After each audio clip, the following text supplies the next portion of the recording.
What is up, guys? Welcome to the Mets Central podcast, and you guys might be familiar with us if you're following our Rangers shows. If you followed the Mets show before with me and Nico, we got C-Jets, we got Nico on the show yet again, and we picked a pretty good series to start this channel as the Mets swept the Cleveland Guardians, and I gotta give C-Jets credit for basically being the creator, the founder of the channel in a way, and if you guys want to know how this channel started, Carlos Carrasco sucking. Carlos Carrasco. A 45-minute text chain of us just shitting on Carrasco and then saying, it'll be kind of funny if we just did this. We're just like, yeah, why not just do a Mets podcast, I was like, you know what? Let's just make a channel. Let's do everything. Let's do a podcast, live game reactions, post-game reactions, everything. And I was going to vlog last game. I didn't do it, but I tried. I tried for a bit.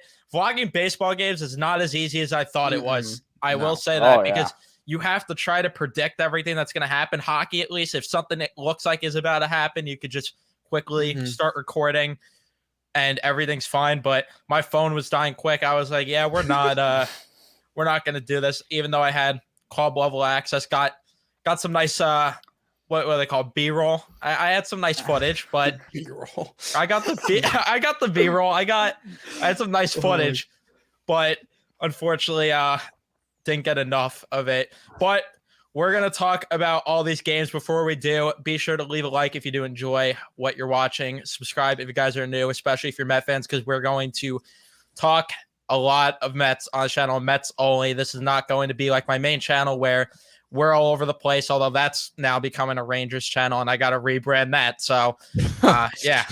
And then I realize I'm going to have to redo this graphic with my new Twitter handle and everything, so that's going to be fun. But let's talk about this. How are we feeling? How are we feeling after the sweep? Surprisingly good. I never thought as a Mets fan I'd ever get to say that ever again. Oh yeah, I mean, I'm shocked at what they're doing right now. The Pete Alonso walk-off home run really sparked things for this team. So I mean, here we are talking good about the Mets for once. I mean, you don't see that too often, but here we are. They're like self-propelling in a way. No, like I feel like when one guy gets hot, the whole team rallies around him. It just took a little bit longer for them to rally around Pete Alonso, but man, you throw the kids in there, they have some big moments. Alvarez, I saw something the other day. His last 10 games, he got a 949 OPS. That is insane. Yeah, it's been good. The baby Mets, as everyone's calling them. I love that we have the kid line for the Rangers. We got the baby Mets here. I love it. But it's about time that they called them up because, I don't know, it's not like two guys on your screen. I know you, I'm sure also, C-Jets, we're in agreement, but it's not like back in April, two of us were screaming our heads off on a similar podcast for this to happen. And wow, who would have thought that we were right? Who would have thought, man? Who would have thought? I hate to be I hate to say I told you so, but I told you so, everyone. Hate to be tooting the own horn, but I mean, we kind of did say this for a while now. Yeah, we said it from the jump. We said it from the off season, even that they should have been here from opening day. But now that they're here, hopefully there's no looking back. Obviously, there's questions around Alvarez if he'll be here when Nito and Narvaez are healthy. But I don't know how. I don't know how you let them come back. I don't know how you let Tomas Nito come back at the very least. Narvaez, I think he should come back, but Tomas Nito, I don't think he should be back. He has no purpose at all. I mean, you got Alvarez, you have Narvaez when he comes back, hopefully sooner rather than later, plus Gary Sanchez, who, I mean, he was raking, and now he's up here with the New York Mets in 2023. He had a pretty solid game yesterday, so, I mean, you'll have to see it. He friggin' swings hard on every single pitch and opportunity that he gets. That dude swings the bat, and I was surprised he even did something yesterday. I got to be honest. I was really surprised, but want to get to this comment. Our starters have really stepped up recently besides Carrasco. Senga 6 innings, McGill 6 innings, Scherzer 6 innings, and Verlander 8 innings. Yeah, that's another point too. The bullpen has been very taxed, and you could just tell. And it was huge, especially with the doubleheader yesterday, to get 6 innings out of Scherzer, even though he had that messed up thumb, still threw a shutout. And then Verlander, 8 innings, huge, especially when it looked like in the first inning, the dude was cooked and he was not going to go far in the game. I thought for sure he was just going to go like 5 innings or something. Yeah, I mean, we heard Max Scherzer, he's going to have to be managing that back issue all season. So that's definitely something to keep an eye on, hopefully. And then that new thumb injury, I wonder what that's about. Yeah. He said it affected his velocity a bit. Yeah, he was really like just low 90s all game.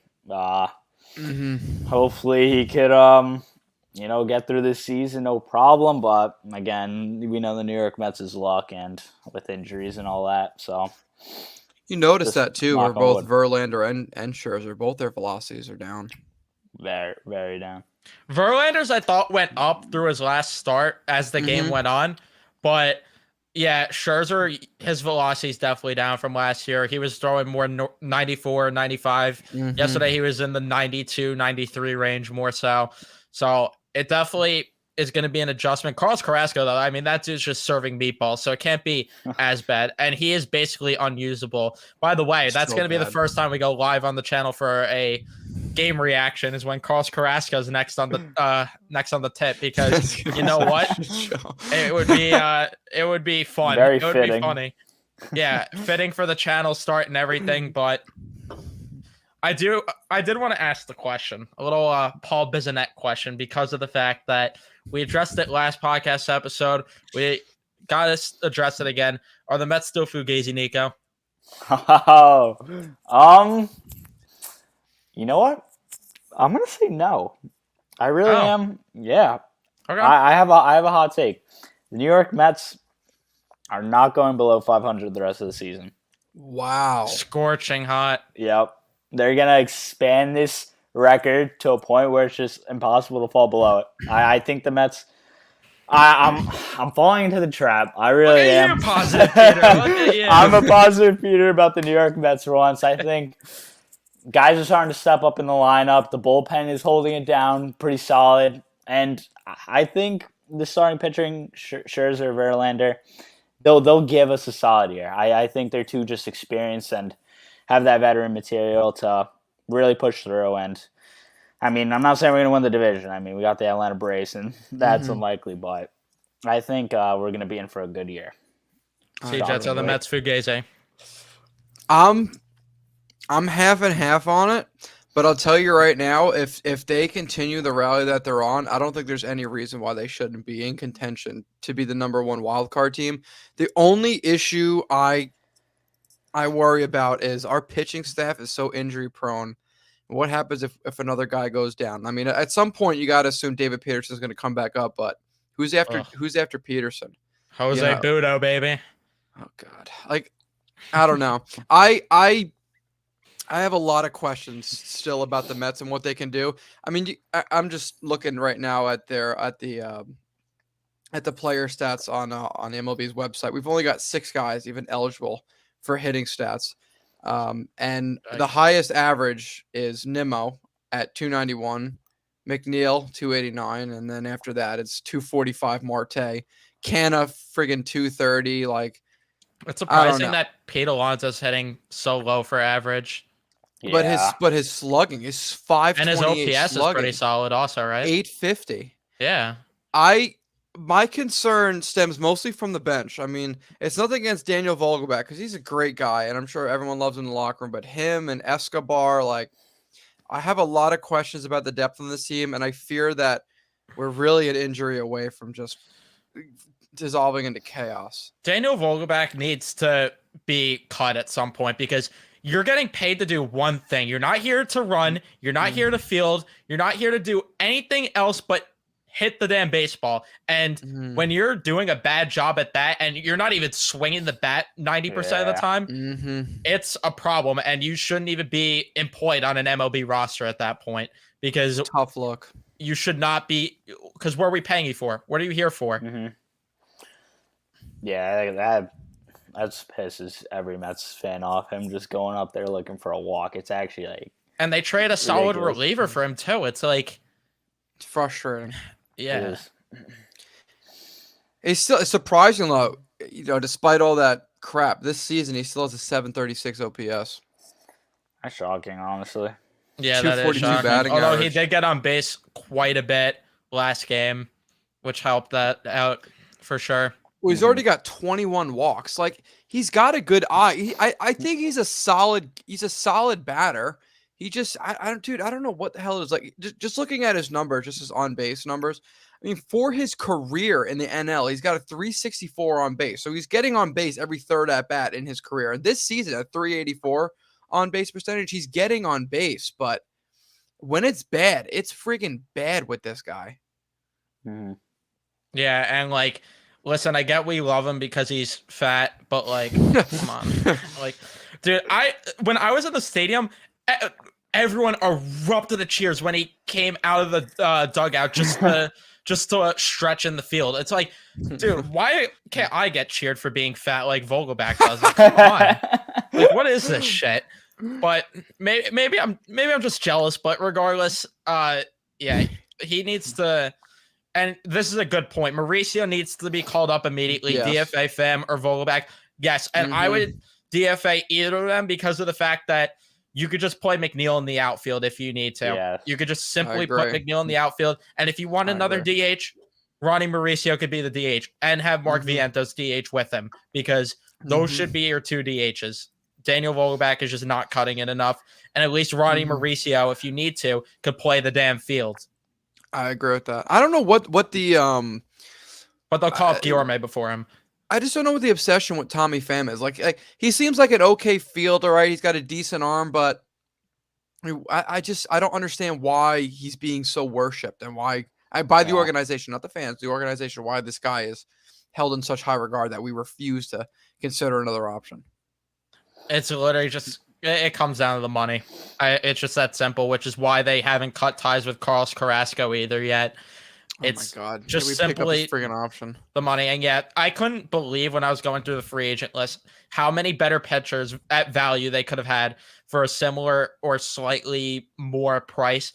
They could have had, who were the two pitchers? Nathan Eovaldi and then Zach Eflin were the two pitchers that they could have had for a very similar price. And versus an unusable Carlos Carrasco, who's just doing garbage in the first inning like his first year here.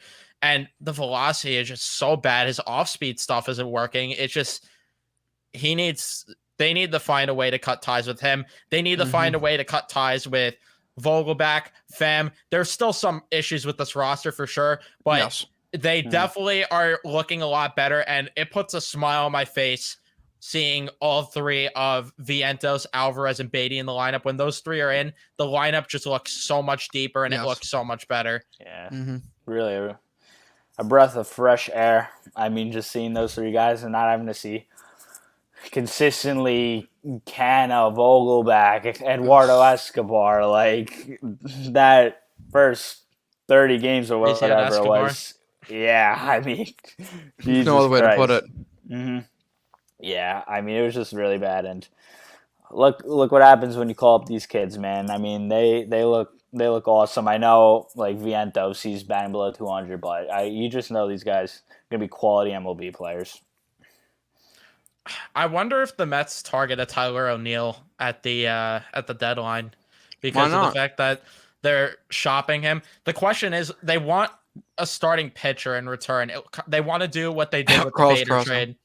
Yeah, Carrasco's the easy name, but do you think realistically they would take a McGill or Peterson for O'Neill? Because if so, I would do that personally. Yeah. Yeah, I'd drive them right to the airport if that meant we were getting Tyler O'Neill. Seriously. You would definitely have to give up prospects too in the trade, but like if the centerpiece is one of those two, I think you seriously have to consider it. And if they want an outfielder in return too, then by all means give them Tommy Pham or Mark Hanna. By all means. Just the body. Yeah. They could definitely do something like Buck and Gallant both love their vets. That's funny. Buck, man. I mean, there's got to be questions asked about him too. A lot of Mets fans turning on him, but it's justified. He does make a lot of questionable calls. Yeah, definitely against the youth movement. But you know what I wonder about the Mets too is, and this is bouncing off Tyler O'Neill, because I feel like Tyler O'Neill's definitely an everyday player, is if as we get close, let's just play pretend that they stay on the same trajectory going into the trade deadline in July. If let's say they're 3.5, 2.5 games out of the division lead, do they look for an everyday player, or do they just look to fix the bench? Do they? I think hope the they don't go the bullpen. platoon route again. I hope they I, don't. I agree. I would at this point. I think a smart move would be to go after an everyday player and go after a good one or a pitcher. Get me another starting pitcher that's solid that you could rely on. I think a big reason the Mets went as far as they did in 2015 is because, and I can't believe I'm going to say this, but Yoenis Cespedes was a breath of fresh air. Yep. You had a guy come in here, an elite hitter that hit Yeah. elitely. Now, granted, there's also a guy playing to get paid. But hell, it friggin' worked. You remember his September? The dude had, I feel like, a home run in 15 different games in September. He was absolutely going off. And if you can get a guy like that at the deadline, why not take the chance? It does not hurt you at all, especially if the team's going to rally around that.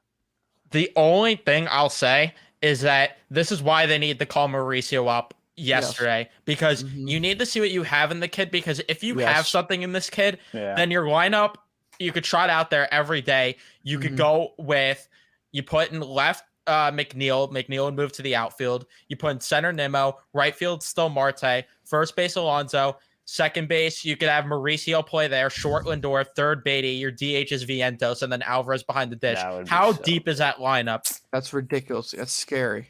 Yeah, if Mauricio, as long as Mauricio brings it to the MLB level, if he does, which is why they need to call him up and find out, then you don't have to talk about going out there and getting an everyday player at the deadline. But the question is, if they are looking for an everyday player, could they be looking to use Mauricio as trade bait? I don't know. I think that would be a mistake at this point.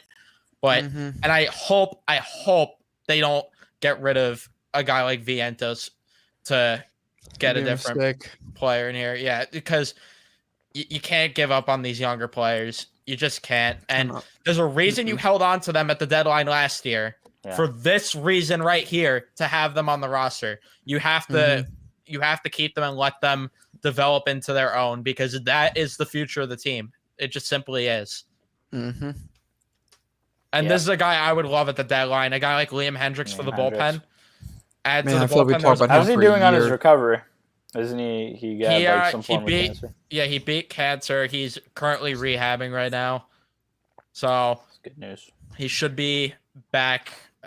I think he was coming back actually at the end of this month, if I'm not mistaken. So, good to see that for sure. And I would consider him at the deadline for sure. There was rumors of him. Remember him and who was it? Jimenez. Aloy Jimenez for. I would revisit those trade talks. Yeah. I think they want Vientos, actually. Yeah, they did want Vientos. I don't know how I'd feel about that, but... I mean, in the offseason, we wanted it. Yeah, we were all over it. I remember that. Yeah, now that Vientos is here, it's like, it's tough to say. Even though hasn't got off to a scorching hot start, it's like just seeing what he did in AAA, and you know that he has the ability to bring great power, maybe a 20 home run guy, upside, very high upside, 30 at one point. You want to hold on to a guy like that who could seriously do damage, maybe at like the 5th spot in the order every day at one point. So, and then Marte heating up a bit is definitely a good sign. There is one negative sign about the Mets in general. As cool as the sweep was, it's something they haven't done in a very long time, and I want you guys to guess the date after. They haven't won by more than 2 runs. When was the last time they've won by more than 2 runs? This is not so. Wait, really? What? Opening day at Citi Field? No, it hasn't been that long. It's been long, but it hasn't been that long. Within the last month? Like within the last 30 days? Maybe. Take a guess. Give me an exact date.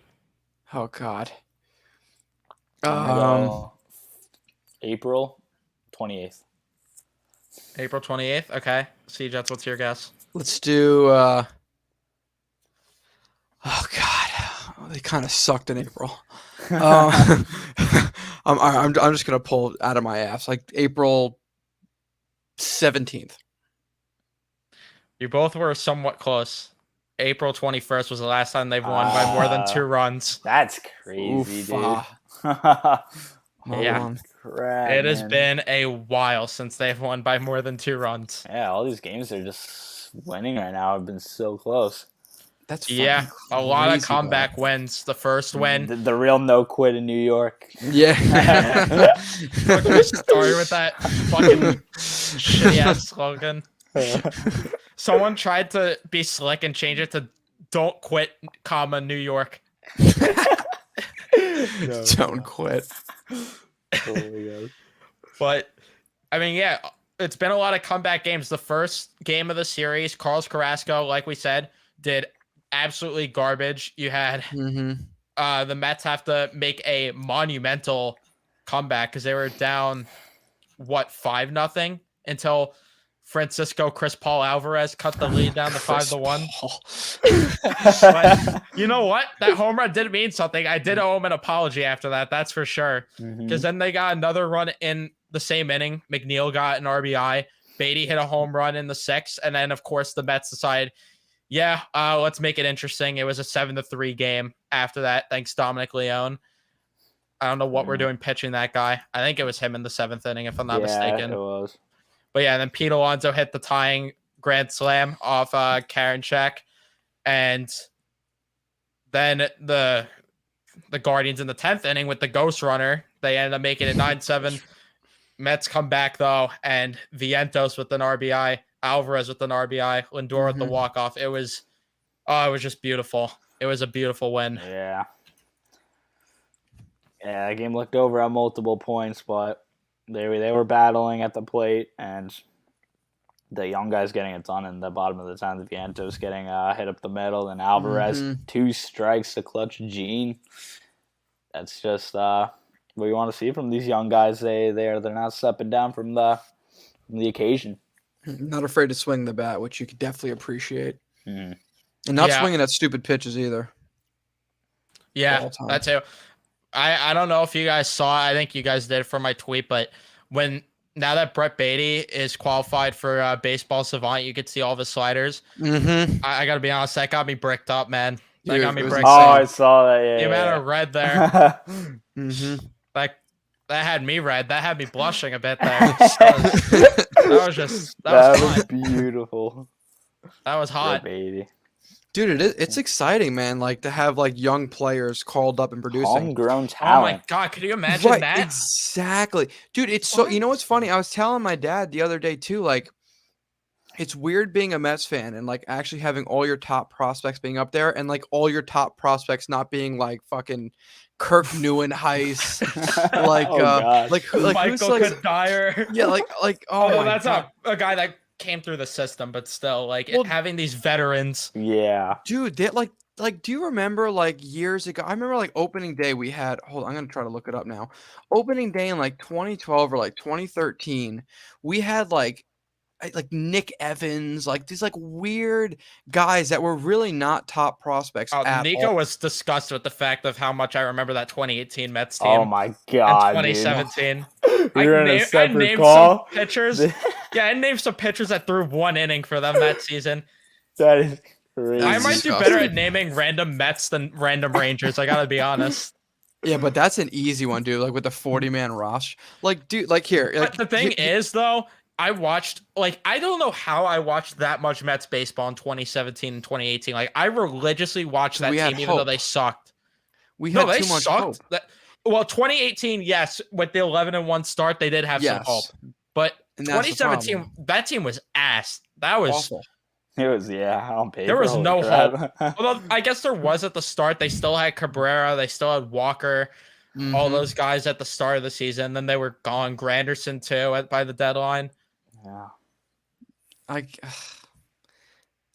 don't know, man. It's just to get back to where we were, though. It's just nice to have like young prospects coming up and oh my god, playing the young players works. It's bizarre. Isn't that weird? Bizarre concept. Like, dude, like and not to get into Rangers talk, but like it's like the Mets and the Rangers. I can't remember unless you count Jose Reyes and David Wright. I can't remember us having a young guy, specifically a batter, not a pitcher, come up out of the woodworks and just Kevin Plawecki. Yeah, Plawecki, like Matt Den Decker, like come on, like Travis Tyrone. Yeah. We just haven't had guys come up and had success at the Philip plate. Like earlier. Evans. sorry, I need to stop. The fact that you remember those names is absolutely amazing. Long gone are the days of Michael Baxter. Oh. Oh my God. Hey, you know what though? He made that clutch catch to save the no-hitter, so we gotta give him a little bit of a tip of the cap there. The first one for the Mets, so you know what? He deserves a bit of credit. All those fucking teams are just so. Omar bad, dude. Quintanilla. Omar Quintanilla. Wow. Holy fuck, dude! That guy had. totally forgot He about had the shortest stride in history. Oh, That yeah, he dude's did. legs were like. Yeah, that was a funny dude. Ruben Tejada. Like, even Career Rosario low and Dominic TSL. Smith when they came up. Like, remember how bad they were? They sucked. Gavin Cicchini, I remember how overrated this guy was. He was so overrated. Played for my Team Italy. God. I remember him. Jason Vargas. Oh God, Fuck Jason Jason Vargas. That guy gave me AIDS. Like I hated Jason Vargas. Not to be negative, but Jason Vargas, holy shit. Wow. The fact that that guy would have been the richest player in the NHL just bothers me. Oh yeah, I saw your tweet the other day about that. That is just completely Isn't that wild. sad? Like That is how so bad sad. is that, dude? Like I think Carrasco is actually is he worse? Is he worse than Vargas? I think pretty close. I think that's a legitimate argument. I think Like- there is. Like we're not far off, are we? We gotta be getting there. No, we are not far off at all. We really aren't. Oh my God. But it's nice to see them also actually like put Brett Beatty towards the middle of the lineup, having him hit fifth versus what they did with Rosario. Remember when they had Rosario hitting below the pitcher every game? It was like, why? It was so stupid. That was the I never understood. I mean, I get where they were coming from by having him behind the pitcher because you want someone on base for the top of the lineup. But dude, like, I don't know. It's not like Rosario was even getting on base. No, because Noah Syndergaard could hit. Bring pitchers hitting back. Oh, Our pitchers were able to hit. Bring it back now. Although maybe not now. Not with DeGrom, Syndergaard, and Matz all gone. Remember Steven Matz's first MLB game? I He was had like a 3-hit game. I was at the game where Wheeler hit his first home run. That was cool. I think you were at that game too, Nico, and we didn't know obviously at the time. Yeah. That game against the Phillies, yeah. You know what was funny about that home run though? I was with my dad, and I'm like, watch him just get a home run here. Fuck it. And the next pitch he hits it. Does it? I wasn't even. I actually didn't even look when the pitch was hit. I was literally telling him, and then as it happened, as I was telling him, yeah, I look over and I'm like, oh shit. Ball's flying over the fence. Dude, Yes. the wheel deal. What a Nori Aoki. He walked up the Ghostbusters. What a guy. What a friggin' L. The Mets and Wheeler, their friggin', yeah. The Mets and their inability to get players, keep them, and have them actually peak with the Mets, like Wheeler, Carlos Gomez, fucking Justin Turner, and all those guys. Even Daniel Murphy. God. I will never forgive them for not paying him. But yeah. Will punch shit. Yeah. Nothing there. I remember like we were hyped up when they signed Jake Marisnick, Dylan Betances, Michael Walker. I remember they were like hyping them up so badly. The Mets Brody were was like, look Merry what's under the Christmas, Christmas tree. Yeah. Wow, we were so down bad to be getting excited. You know what though? Jake I wanted Marisnick. Betances so bad. I think you could maybe find tweets if you dig deep enough of me saying all I want under my Christmas tree is Dylan Betances. All right, here we go. I'm digging it up now. But this is that's You're how gonna find some poverty. cringe tweets from me back then. I gotta be honest. But that's how freaking bad the Mets were back then. Was we had to get hyped up for like a number 5 pitcher, and that was like a big deal. Yeah, who was pitching like third in the rotation too. Seriously. Oh my God, yeah. I think I spelled Betances right. Let's see. If you could find it, anything about me wanting Betances, that would be beautiful. How do you spell Dylan? Why am I spelling You might it see wrong? some rage tweets from me about Betances too, though. I looked up your ad in Betances. I'm not finding anything. Yeah, I'm not. He low-key went back and just deleted them all. Maybe. Maybe I did, and I just don't remember. It was a setup. Man. I at least I did put something up about. Oh, I was like, all I want for Christmas is Dylan Betances under my tree or something. Wow. We were down that bad. Yeah, Jed Lowry, Anthony Swarzak. Ugh. Jed Lowry, how many games did that guy play for us? That dude play. I was there for his first at bat, and everyone was like, I remember literally hearing one guy be like, "Who the fuck is this?" And then they had a couple people screaming, "He's fucking alive! Let's go, Jed!" Oh my god, freaking Jed Lowry! Like, you remember that the MLB Network put out like the top? We had like 6 guys in the top 10 in their positions, and Cano and Jed Lowry were on there. We're like, oh, remember that. we're gonna be so sick, man. Like, Jed Lowry had like 4 at bats. You know what though? I miss sometimes that 2019 team. I felt like they could have done something if they snuck into the playoffs that year. They didn't That suck. was a special year. Like They were that close. summer, They were late July, close. early August, when They they were got cl- on that heater. Yeah, they were close to the playoffs. Remember the game that put the nail in the coffin against the Nationals? What were we up?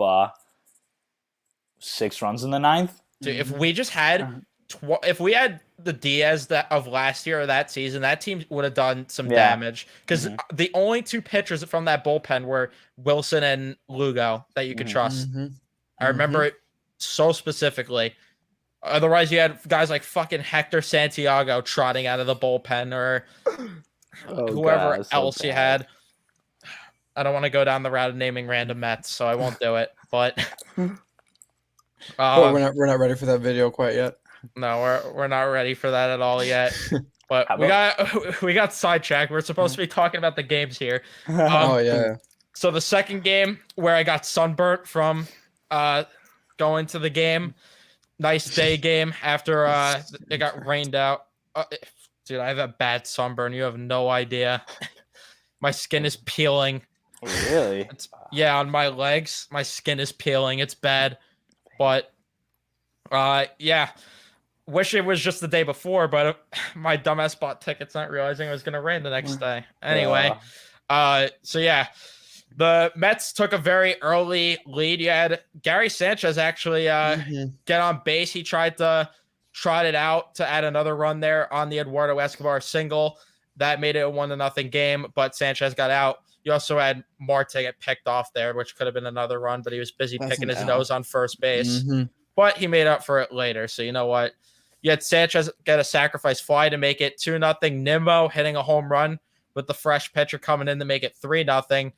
And then Adam Ottavino comes in and as Frankie Tank calls him, Adam, out the lead go. Because out the lead go. Fucking love that guy. Out the lead go. He lets up a leadoff double to Tyler Freeman. Naylor moves the runner over, and then Miles Straw ends up bringing in the run to make it 3-1. Stephen Kwan with a double, and then Ahmed Rosario, because who else would make it 3-2? Out the lead go comes in. They had to buy time for Robertson. Robertson wasn't ready to come into the game. Jose Ramirez, here you go. Fastball right down the pick. Yeah, and he hits a nuke. All good, though. Brett Beatty walks in the 8th. Marte makes it up with a home run, and Robertson shuts the door in the 9th to end the game. Didn't hit Gary Sanchez in the nuts this time around when throwing to him, but another solid comeback win for the Mets there. Scherzer looked very good. I was shocked that they took Brooks Raley out of the game after only 9 pitches there, but obviously we saw it work out later on in the day. But yeah, outside of out the lead go doing poor. The Mets actually looked pretty good in that game also, although Lindor went 0 for 4, but everyone else got a hit in that game. Team looked out. I mean, it's nice to have like contribution by committee. Like, we're not like sitting there begging for at least one guy to heat up. Like, it's the team is finally starting to round out and play pretty well together. And if one guy's not playing well, there's someone picking up after him, which is something I don't think we really had this season. No. Yeah, even last season we didn't really have that. which No, is why not at all. maybe I'm close to saying that the Mets aren't fugazi, but they gotta win a game by more than 2 runs for me to get in on that action. 100%. I mean, we thought And we thought this was. Go ahead. I was just gonna say something about just contribution by committee. We still need Lindor to heat up a little bit. He's still only batting Yeah. .235 right now. Yeah, I was gonna say. Oh God. Dude, that railing is gonna break. It's going to. Yeah, that's poor railing. a little suspicious. He's railing that railing. Jesus Christ, Pete's bizarre definitely thing got to a do. optic problem. And then they had the slap ass Sully too. Like, what's going on? Pete, Pete, he's got a lot of passion for the game. I love that about him. Yeah, there are some he's- people that say that he's cringe, Yeah, but I hate love those it. people. I love it so Like, much. Like come him on. just being like, yeah, grannies are sick, man. Like, sounds like a child. Yeah, you got Braves fans ripping him, and then you got Acuna.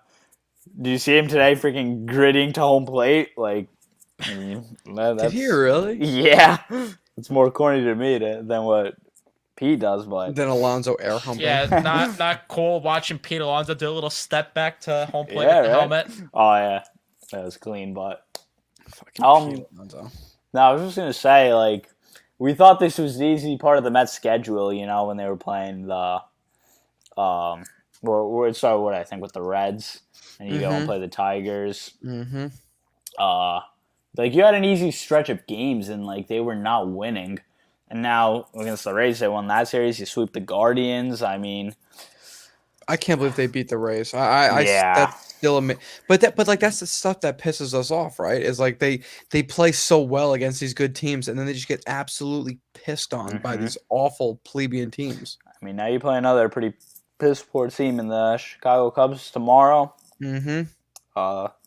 See how that goes. I wonder, is Marcus Stroman pitching against the I hope so. Mets in the series? Because He might duck. He might pull the Noah Syndergaard duck. Wednesday. Lined up Miguel Stroman. That should be interesting. All right, he's not ducking then. As Surprising. Noah Syndergaard would do. I mean, Book club boy. Yeah. book club. But you're right. You're right though, dude. The Cubs and the Rockies right after. I mean, there's no reason we shouldn't. You gotta out get of on a these, heater. if you're not walking away with 4 of these 6 games, That's then why. Yeah. like this Four? this should be the time. 5. Give me 5. That's why I'm saying they're not falling Mhm. below 500 again. You should be getting a big Mhm. margin here of wins. I agree 150%. June is brutal though. Have you seen the June schedule? Yep. June? Phillies Oh, right off the God. rip. Phillies, Jays, Phillies. Braves. I know they play the Yankees in there like mid-June. A Subway Series. I will be there. Be there no matter what. Citi Field, baby. Mbappe. I already got my tickets. Oh, you got them already? Oh, I got them. Wow. I'm going with Nick. We're going. That's gonna be Last year when I went a to the good one. Subway Series game with him, it was not Yankee not fun. Stadium, And he's in the right? chat. He's in the chat. Look at this. Look at this guy. Look at this guy. Bring back Jason Bay. Remember when that was like the biggest deal in the world? Like the Mets signed Jason Bay playing the parade. Like one guy that was like way beyond over the hill was like, oh yeah, this is the guy we need. We were ready to book the parade and say that the team was deep with Jed Lowry too, and then yeah, we could have had DJ LeMahieu instead. But I will let Daniel Murphy walk, right? yeah, let Murphy walk. Why have talent? Why have talent? It's not allowed in New York. You should know this by now. No. And if it is, then they can't perform in the playoffs. So if talent is here in New York, Right. no performing in the playoffs. Nope. Julius Randle, nope. Artemi Panarin, nope. None of that. None Can't have of it. that. But Cannot have it. to talk about the final game, in the first inning, Justin Verlander got the first 2 outs, no problem. Lets up a nuke to Jose Ramirez. Fucking Yet again, piss Ramirez missile. getting a home run. Yep. And it looked like it was going to be a short start, but like we talked about earlier, it seemed like his velocity got up and his stuff got better as the start went on. So it ended up working out. Lindor then hit a home run in the 6th inning to tie it since he loves playing against his former team, apparently. And in the bottom of the 8th, the Mets end up taking a 2-1 lead on a Jeff McNeil sacrifice fly. And we saw Brooks Raley come into the game. Fright the Tank probably wasn't happy about that, seeing him twice, especially in the day, in one day. but he ends up getting the save. Made a nice little glove flip too. The first base, not too bad there. Frank wasn't yelling that he's a bum this time around. You know. Yeah, or follow Nico on Twitter if you want to see more. Although I can't link, I can't. I can't link. Your Twitter because for whatever reason YouTube doesn't allow that until 2 months of the channel existing. But it's okay. Hey, in 2 months you'll get your shout out. Until then, gotta wait. Yeah, until then, no. No. Until then, take our word for it. Yeah, until then, you just gotta. Yeah, you just gotta believe us. You just gotta believe us. Maybe Nico will follow you back so he can get to 169 followers, or he could follow 169 people. Am I at 168? You're at 158, so you're getting there. Oh, okay. Almost a little more. Yeah. You gotta get to 169. 100%. Next one, people to follow me, I'll follow back. It's a funny number. He needs to get there. He needs to get to the sex number. He needs to get there. Sex number. Can you believe that? It's the sex number. Funny. I've had sex before. Have you? Oh, he's right there. Isn't that funny? But oh my god. In that game, the last game, the bats didn't look great except for Lindor, but Mets still squeaked out the win, which was nice. Nice to see the pitching actually go far into the game. Verlander giving 8. Much Never needed. thought we'd see that. I did not think we were going to see that at all this season. No, but we're so here for it. We will be there if he does it again. Not even a question. Please. We need it. I am showing up. I need it. We need it. I need to have these memes on deck. I really need to. Yeah, because people could be like, what the fuck are these people talking about? Why do they keep saying this shit over and over again? What does he mean by get ready to learn Chinese, buddy? What does he mean? I was literally just thinking that too. What does he mean, Chris Paul? What is he talking about, Chris Paul? What does Chris Paul have to do with the Mets?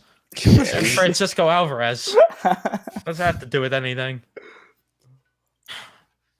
It's funny, man. But they play at Chicago too. So we got a bit of later starts and then Coors Field. Boost your stats up. At Coors. Oh yeah. Oh yeah, and then Colorado right after. Yep. So we get to freak out. If Carlos Carrasco's pitching in Colorado? Oh no. God. Oh no, is he? Dude, Chris Bryant's like. Oh, they're gonna be smelling lunchtime for sure. Oh, they're gonna be there for a meal. They're gonna have a meal. I'm looking right now. If Carrasco's pitching against the Rockies at Coors Field, oh no. Nolan Arenado's He's not lined up, dude. Thank God.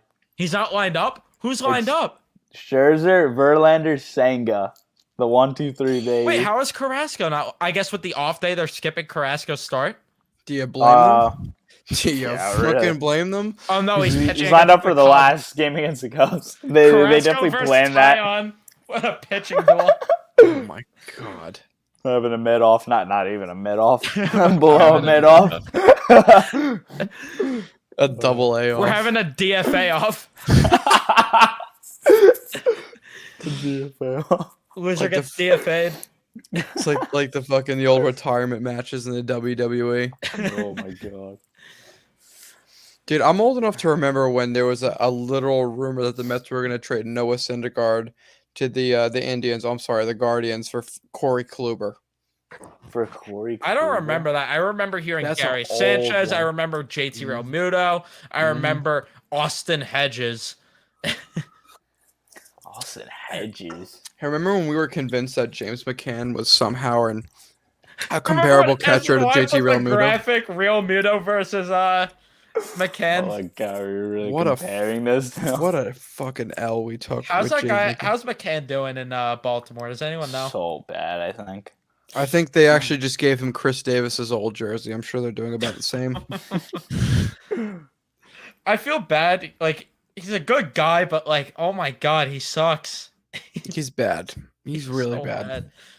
He wasn't doing anything right. That's a problem. Like, at least you could forgive him if he was like an okay defensive catcher, but he wasn't even giving us that much. Yeah, no, he can't do anything. And Like, he if walks up to the worst songs too. He was walking up to Imagine Dragons, some garbage country shit. Like, pick a good walk-up song at least. that's something we can get behind. You know what? I wouldn't be on DFAing Vogelback if he continued to walk up to Milkshake. That's a fact. Yeah. That should not have been just a I one hate how game Canada thing. got rid of Paper Planes, man. That was iconic. That was. Can or can A lot of guys switched their walk-up song. Yeah, Nimmo did, and Nimmo downgraded too. Mm-hmm. Pete upgraded though. Pete did upgrade. What's Pete's new walkout song right now? What's I don't know off the top of my head, but like I remember it was good. They've been getting better at it. I know that much. Not No, cringing. not all the Mets have gotten better at it. Yeah, some of them. Some of them downgraded, like we said with Canna, he downgraded. Lindor kind of downgraded from his everyday. I guess he ran out of songs in his library finally because For real, dude dude had had a a different different walk-up walk-up song song every every at-bat. time. Mm-hmm. every at Bro bat. It got wasn't like even some special treatment for that. when he walked up to the Leafs goal song. I forgot the name of the song itself, but when he walked up to that last no year, that way. was comedy. Are you talking did about that? when he Hall and walked? Oates. Hall and Oates, yeah. You make my dreams come true. Yeah, when he walked up to Wow. that last year, that was That's funny. What I want, you got. Oh my god, Damn I it. thought that's the Leafs goal song. dude, how bad? Dude, the Leafs have a new goal. Hold on, no, I'm gonna stop myself there. I'm gonna get myself into hockey talk. How are you talking hockey on the Mets podcast? Damn it! Go to this timestamp if you want to hear him talk about baseball again, because I'm talking about hockey. And I'm not here for it. David.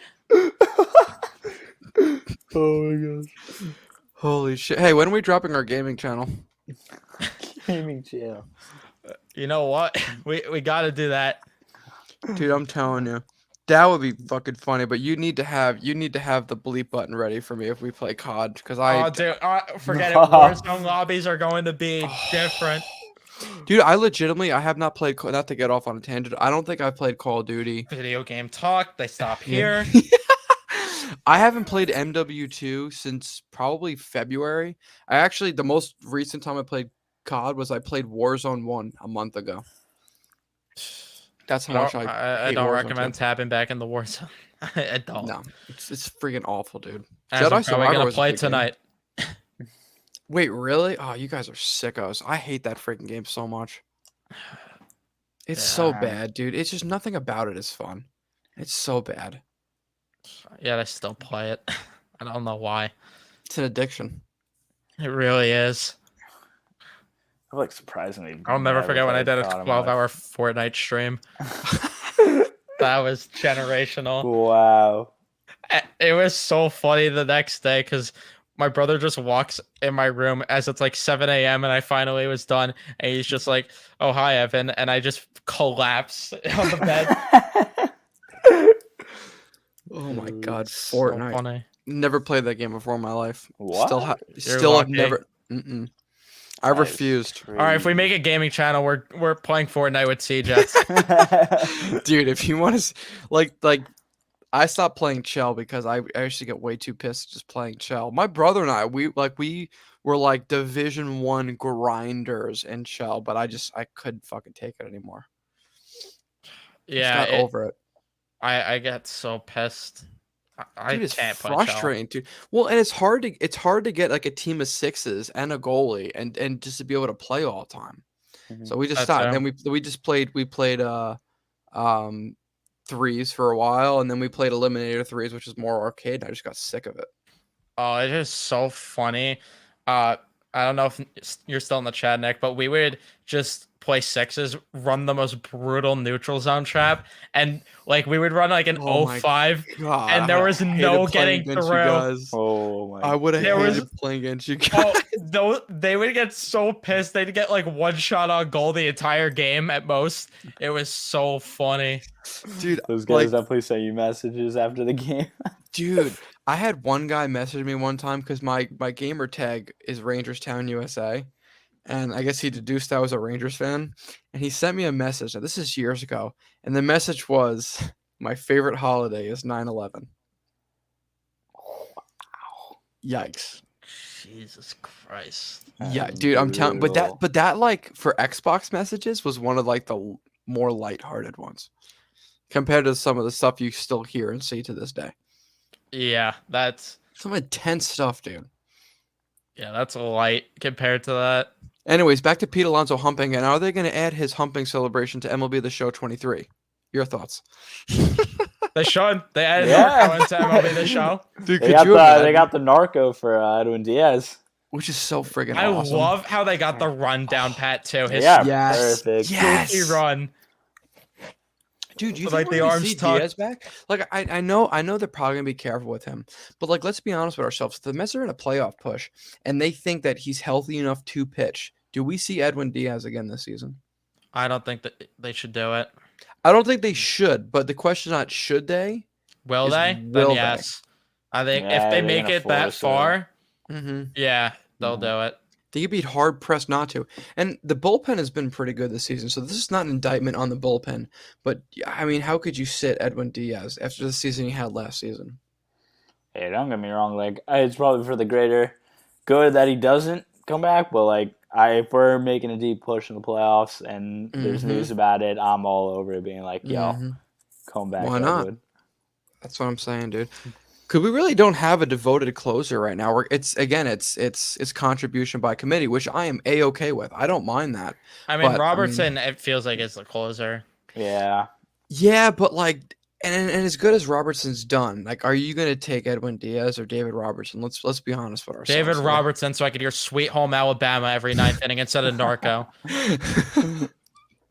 Which might be the most overplayed song in the world right now. Because if I have to hear it on the ESPN, was it ESPN or is it TNT that freaking plays it every damn game? ESPN. Oh God, just let's Yeah. let it be Edwin Diaz's thing. We don't need to hear it on ESPN. Yeah, Edwin Diaz. The song is so overplayed now. It was just Mhm. so much better when it was just a Diaz thing. Mm-hmm. Now it's too much. It's It's too much all over everywhere. the place. The Islanders were using it when they came out Yep. to warm ups. Like Mm-hmm. you just hear every team using it. Mm-hmm. It's like it was But way cooler when it was No, a it's- Diaz thing. It's a hype song, and dude, you know what too? Like, what a great song for Diaz too, because I mean, when he went out there, it was exciting, no matter what. And this is a guy that I think we were all pretty down on for a while when he first came to the Mets, because he really took a while to come into his own. But he was beyond elite last season, and I hope we get to see him again. And to be honest with you, imagine adding Edwin Diaz, like a healthy Edwin Diaz, to the bullpen we have right now. Imagine we add Liam Hendricks at the deadline too. Oh. You Dude. have 3 guys that could close games in that Even- pen. What about Jose Leclerc? Is he still on the trade block? Is he still a guy that might be available? It depends if the Rangers are in contention still or not by the deadline. If the Rangers fall out of contention, you wouldn't look at a guy like Jose Leclerc. No, they're have not like- dropping out because Jacob DeGrom said so. God, it is interesting, man, because the Mets definitely they could do a lot. And dude, who knows? What if like a really good team falls out of contention and then some really good player because of the deadline, someone that could produce at a level like Yoenis Cespedes does, and the Mets make a move like that. And Tyler while- O'Neill. Mm. I'm with it. Dude, I would take Tyler O'Neill, but like, what's going to be the ask on a guy that you're really only going to have for a 1 year? And who's to say we get Tyler O'Neill and he doesn't just completely fall off the map and not produce like we want him to, like Tyler Naquin? Now, I'm not saying Naquin is O'Neill and vice versa, but you know, when we got Naquin, we thought he was going to be significantly better than what he was, and he was awful. Jose Budo and Tim Lacastro. That's what the asking price is. Deal. Who says no? Wait, what is it now? Tim O'Neill. Lacastro and Jose Budo for Tyler O'Neill. I would never trade Jose Buto. The one thing I worry about Tyler O'Neill is the dude just cannot freaking get on base. Yeah, but that's something that I feel like the Mets did so much better. Like, remember how Javi Baez just tore it up with us just because of the fact that Mhm. the Mets made sure that he was more patient at the plate?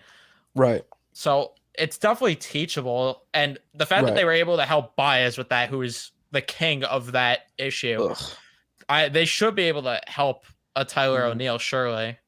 What a move by not re-signing Javi Baez. And usually it's the opposite where we let a guy go and they just absolutely bark off for the next 10 Oh years. yeah. But wow, what a smart move Do- not bringing The him Mets back. have low key been dodging bullets lately. They dodged a bullet. Mhm. Correa. They dodged a Mhm. bullet with Bauer. That's for damn sure. Yes, big time. Bauer Dude. got demoted in the Japanese league. He's gonna need to learn Australian soon, buddy. Like, Yeah. or mate, I should say Australian soon, mate. He's gonna need to. He's gonna need to learn some new languages because he can't even pitch in Japan right now. How But yeah. crazy is it though? Like how bad Carlos Correa has been this year. I mean, we're only 40 games in, right? We're only a quarter of the way through the season, but dude, he's been. Hold on, I'm actually kind of curious how Bad. Carlos. Yeah, is he over 200 again? All right, here you're ready. Carlos Correa this season is batting 206 with a 686 OPS. He is Eduardo Escobar bad. Wow. He's got It's not a place 44 of bad you strikeouts wanna in be. 43 games. Dude, that's Yeah, we really dodged a bad. bullet there. I'd say we dodged a bullet too by Syndergaard snaking us and not taking the Mhm. QO like he said he was going to. Mm-hmm. I think we dodged a bullet there for sure. I agree with that. Glad we didn't bring Conforto back. Yeah. Which is surprising. I'm not gonna lie, I did expect Conforto just to spitefully do well, but he really just another one. Yeah, that's another prospect they ruined. But that was mostly Terry Collins' fault because he refused to let him hit against lefties for the Mhm. first part of his career. That dude was ruined by Terry Collins. That's what I'm scared about with Vientos right now. Like, they're being too cautious with him. This is why they need to DFA Vogelback and just let Vientos fly and let him Yeah. get the reins.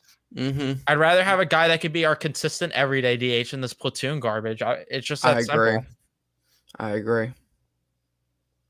And yeah, JD Martinez is a guy that I wanted badly if they were going to get a DH. How's he doing? He's with the Dodgers. I think that should just say alone how he's doing. Let's see. Yeah, JD really. Martinez. I think he hit a home run tonight, actually. He's got a .1 WAR. He's got an 800 OPS, a 242 batting, a 292 on base. Just 39 strikeouts in 32 games, though. Wow. Oofa. So not Strikes out a too lot. great. Definitely replacement level. Yeah, so I guess like, we can't that's, be like- too mad. But that's who they should have got at the deadline last year. I wanted him as a deadline pickup Mhm. last year. But you know what? Even at the numbers I just read off, he's still significantly better than Tommy Pham. So, Well, yeah, I mean, that's not difficult. which is insane. Yeah, it's They not just saying wanted a much. guy that could play the field, which I respect that for them picking him for Mhm. that reason over, because it was annoying last year when they literally couldn't put any of these DHs that they had in the field. They had Mhm. Naquin, Vogelback, and why am I forgetting? Darren Ruff. How Nathan- could I Darren forget? Ruff. Yeah. They had all these guys that were so limited. Naquin, I guess, played a bit of the field, but like still not enough. It just wasn't enough. I agree, dude. So I'm just thinking out loud here, but like you talk about a guy who the Mets could maybe go after the deadline, and it would cost an arm and a leg. What about a guy like Ian Happ out of Chicago? Mm-hmm. That would be no, he It's just a signed an big extension. signing. They're not gonna trade him. Oh yeah. Yeah, but like I don't know. Dude, the MLB is so weird. I feel like you could sign as many extensions as you want. I feel like no one's ever safe. Like, dude, like when just for example, right? When the Cardinals originally got Nolan Arenado, he signed an extension, correct? Didn't they just Yeah. restructure his contract to pay him even more just last year? I think, yeah. So like an extension is an extension, sure, but if we offer an arm and a leg for Ian Happ and we overpay, but we get a really good player. I mean, if we're gonna give up an arm and a leg, there's one guy you do it for at the deadline, and it's Ohtani. Oh, You don't give up an arm and a leg for anyone else. I agree. Now, do you think they're actually going to trade him, or you think they're going to let him walk? Because I saw something the other day that he's probably only going to stay on the West Coast, and it's going to be the Dodgers. I don't know. And then there was another report. There's been conflicting reports. I saw one that said that he would consider playing in New York, or like a former teammate said he would, or manager said he would play in New York, something like that. Probably the only Yeah. reason we're keeping Billy Epler around. Yeah, we're really keeping him around. Then after that, it will be like, yeah, thanks for your services. Get out of here.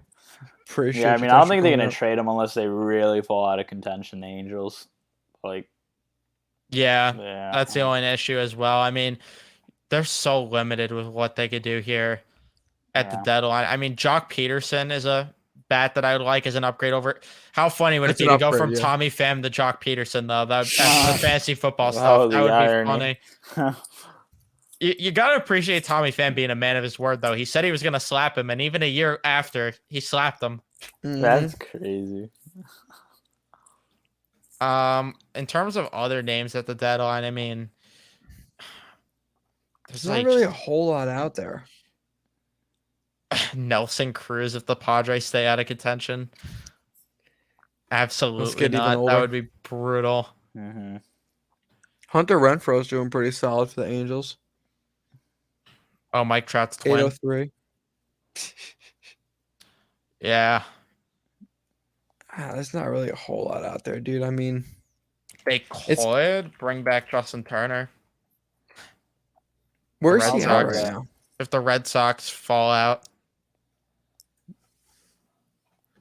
He's not doing anything special this year, but he's a solid back compared to some of the players we have. But the question is, I think they are going to value Escobar more though. That's the issue. Because otherwise, you have no understand room for why. another infielder like this. I'll take the guy who's won the World Series. I don't want Yeah. Tristan Casas.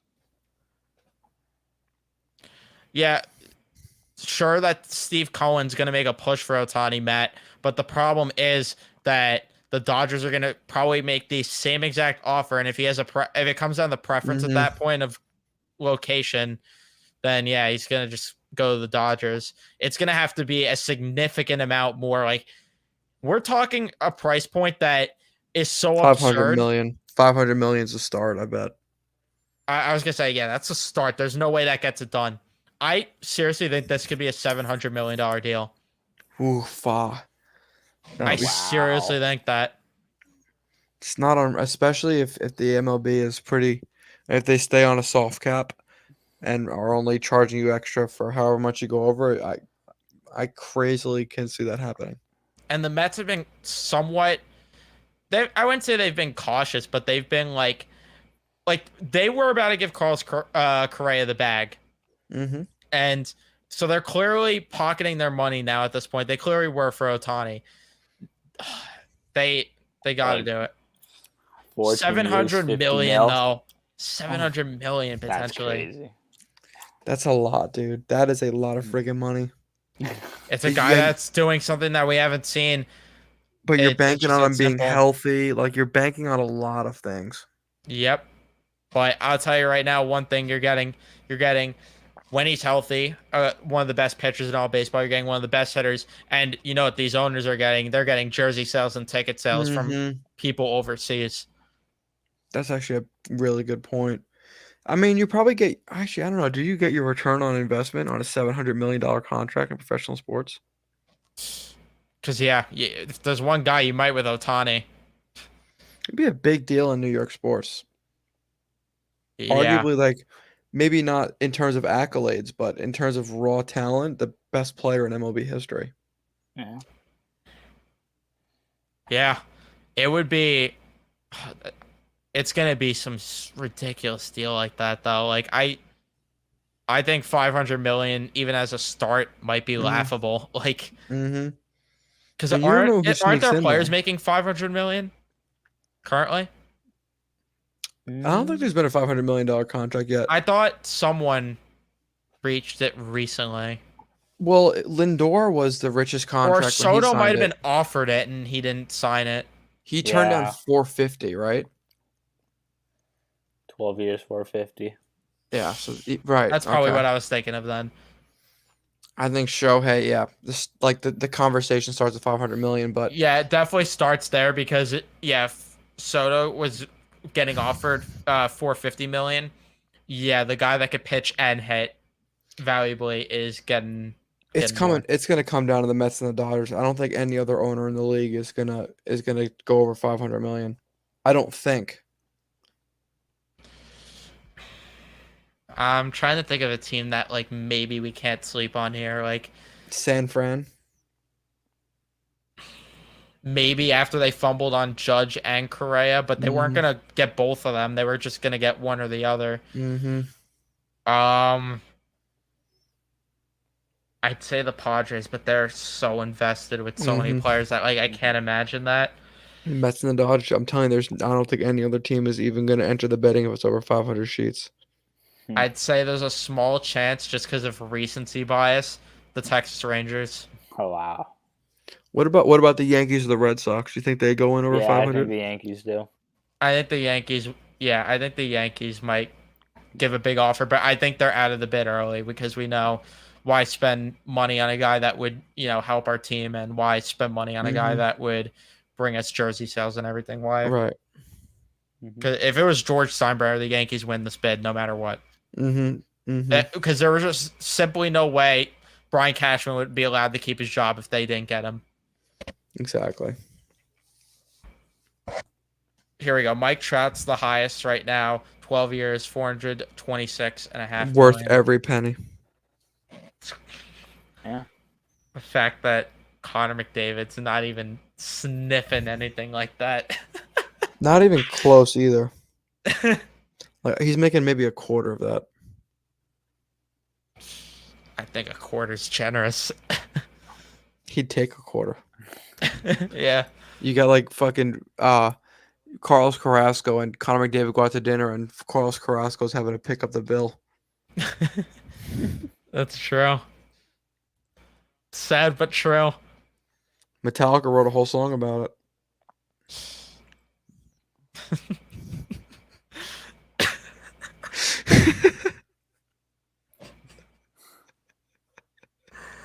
I told you this was gonna happen.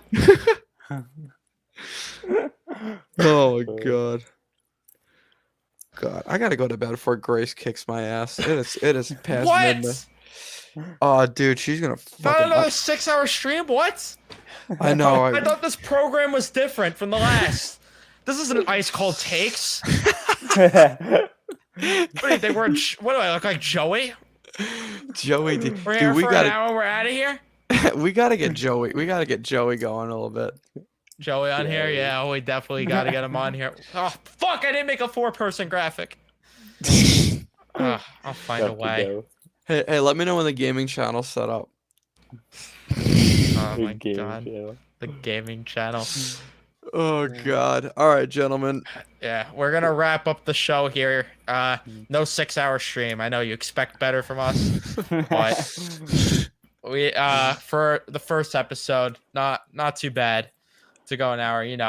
Next time will be like 12 hours or maybe, but we'll put in a day or two.